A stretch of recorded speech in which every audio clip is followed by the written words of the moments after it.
नमस्कार, मी रश्मी. आपण पाहत आहात जनादेश वृत्तवाहिनी. पाहूया आजच्या काही ठळक घडामोडी.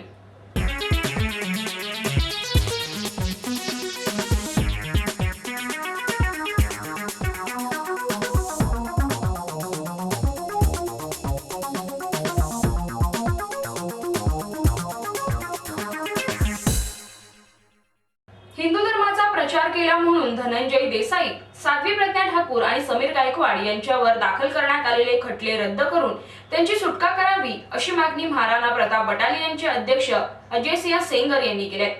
सरकारने याबाबत सकारात्मक पावले न उचलल्यास येत्या 22 नोव्हेंबरला संपूर्ण देशातील 5 लाख हिंदूंचा मोर्चा काढण्यात येणार असल्याची घोषणा त्यांनी केली आहे.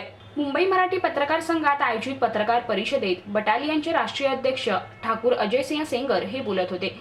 हिंदू धर्मियांवर होत असलेल्या अन्यायाविरुद्ध राज्यातील विविध हिंदू संघटनांची नवीन पनवेल येथे 20 सप्टेंबर रोजी सभा घेण्यात आली. या सभेत या अन्यायाचा तीव्र निषेध करीत या विरोधात एकत्रित लढा उभारण्याची घोषणा करण्यात आल्याचं अजय सिंह सेंगर यांनी सांगतानाच धनंजय देसाई, साध्वी प्रज्ञा ठाकूर, समीर गायकवाड यांच्यावरील खटले रद्दबातल करून त्यांच्या सुटकेची मागणी पत्रकार परिषदेत केली. या देशामध्ये हिंदूंवर प्रचंड अत्याचार आणि अन्याय होत आहे. जसे साध्वी प्रज्ञा ठाकूर सुप्रीम कोर्टाने निर्देश देऊन सुद्धा बी आज त्या जेलमध्ये आहेत. महाराष्ट्र गव्हर्नमेंटचं कर्तव्य होतं की त्यांच्यावरती खटला विड्रॉल करावा. धनंजय देसाई त्यांनी भडकाऊ भाषण दिलं म्हणून त्यांना 15 महिन्यापासून ते 16 महिन्यापासून जेलमध्ये आहेत. धनंजय देसाई आज आमची. समीर गायकवाड यांना बळीचा बकरा बनवलेला आहे. राजकीय पक्षाच्या विरोधामुळे त्यांना बळीचा बकरा बनवलेला आहे. समीर देसाई यांनी खून केलेलं नाही आहे. हे ऑलरेडी ते त्या दिवशी खून झाले त्या दिवशी ते ठाण्याला होतात. सर्व कल्पना आहेत.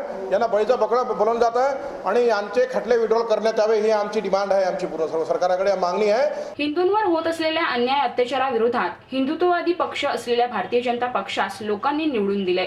त्यामुळे त्यांनी तरी आता हिंदूंवरील अत्याचाराला न्याय मिळवून द्यावा अशी मागणी अजय सिंह सेंगर यांनी केली की हिंदूवर जेवढे अन्याय अत्याचार होत आहे या अन्याय अत्याचार आम्ही बीजेपीला हिंदू म्हणून निवडून दिलेलं आहे आणि ज्यांचं काम आहे की हिंदूंना समर्थन करणं.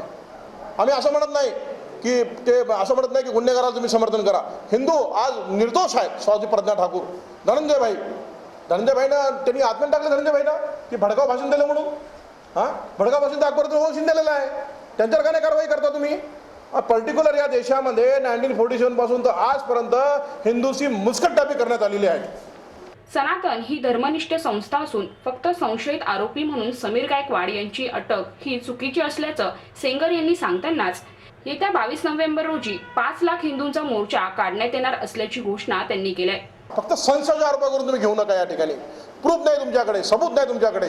सनातन एक धर्मनिष्ठ सगळ्यात चांगली मोठी संघटना आहे. सनातन एवढी हिंदू धर्मावर आणि देशावर प्रेम करणारी बाकी कोणती दुसरी संघटना नाही आहे. 22 तारखेला आमचा हा मोर्चा राहणार आहे. या मोर्चामधून चांद्यापासून बांद्यापर्यंत संपूर्ण महाराष्ट्रातून नाही संपूर्ण देशातून 5 लाख हिंदू लोक जमा होणार आहे या ठिकाणी आणि निषेध व्यक्त करणार आहे सरकारविरुद्ध की तुम्ही हिंदूवर जे अन्याय अत्याचार करता. अरे कमीत कमी भगव्याचा तरी सन्मान करा. या ठिकाणी एक साध्वी ज्यांच्यावर चार्जशीट फाईल झाली नाही त्यांना जेलमध्ये आतापर्यंत काय लागले या देशामध्ये सगळे. कॅमेरामॅन किशोरसह सुरेश पाटील, जनादेश वृत्तवाहिनी करिता. आपल्या भागात कोणतीही अनुचित घटना घडली असल्यास अथवा कोणतीही समस्या असल्यास आम्हाला जरूर कळवा. आम्ही ते आमच्या वृत्तवाहिनीवर जरूर प्रदर्शित करू. आमचा पत्ता 197 lucky house, station road, Govandi पूर्व, मुंबई 400088. आमचा दूरध्वनी क्रमांक 65331216 किंवा 9322870153. तर या होत्या आजच्या काही ठळक घडामोडी. पुन्हा भेटूया याच वेळी याच ठिकाणी. आपली बातमी आपली वाहिनी. पाहत रहा जनादेश वृत्तवाहिनी. नमस्कार.